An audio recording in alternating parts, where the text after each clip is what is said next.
Hi, we took a bit of a field trip today at a new client's house. Tenants just moved out. He had some problems with it and the tenants.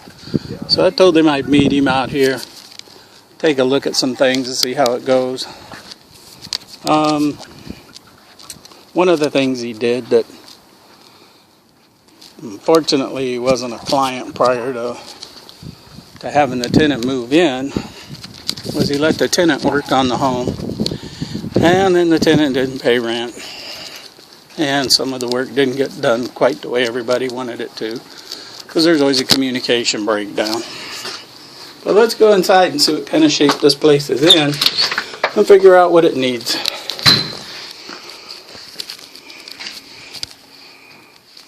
I'll tell you, it's in a pretty standard neighborhood.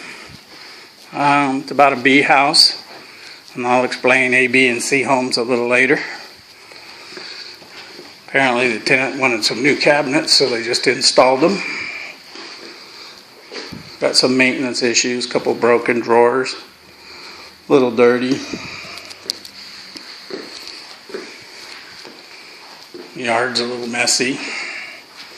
This house does have a lot of good features on it, though, with the RV pad and access through the gate. Closed patio. Got a nice little backyard. Little dog run on the side. Tenant did some work on the plumbing systems, and you can see it isn't the greatest stucco patch job, which created some problems. One of the problems was when they did the work on the plumbing system, they cut off the sprinkler system to the backyard. This is a little dirty. There's some animal mess to clean up. But like I say, it's pretty much a B house in a B neighborhood. So we'll get a look at the inside. There's a couple of vendors in there walking through it now. And you've got to have your vendors ready as soon as you get access. Your carpet guys, your painter, cleaning crew, your trash out crew, your maintenance people, all of them ready to go. The more downtime you have, the more money you lose. House has some nice features. Tenant left a refrigerator, that's why it doesn't match. And you pay to get those things hauled away, charge the tenant for them.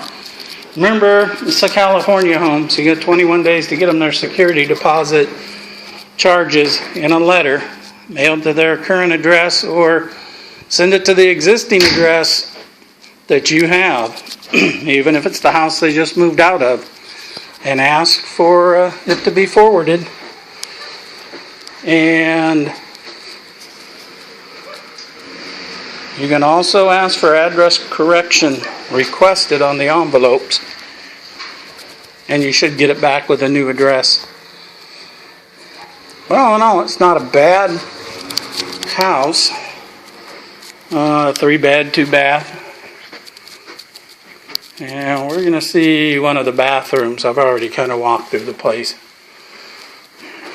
and see what one of the major issues was, which was in the master bath. A little scary, but that's what happened. Had a leak. They tore out all the tile that was in there and left it like that. Did some pretty rough patch jobs here and there. But all in all, I mean, the house really isn't in that bad a shape, but he is down 3 months rent, plus what it's going to cost him to do this rehab. So you really got to be proactive, and like I say, never hire a tenant to work on your property. Tenants are your bread and butter. You hire somebody else you can argue with while you're still getting your rent, because that's usually the best way for you to go. Keep them separate.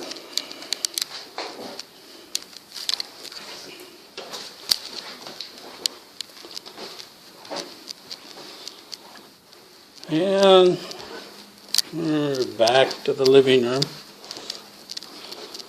So like I say, it's a good B house in a good B neighborhood. Rent on this is $1,400 a month, so you guys can do the math. 3 months rent plus the repairs. It's a lot of money to be down. Fortunately, teaching him how he doesn't have to prorate rent, so he's not going to lose that money. And he's never going to move anybody in without a first and deposit.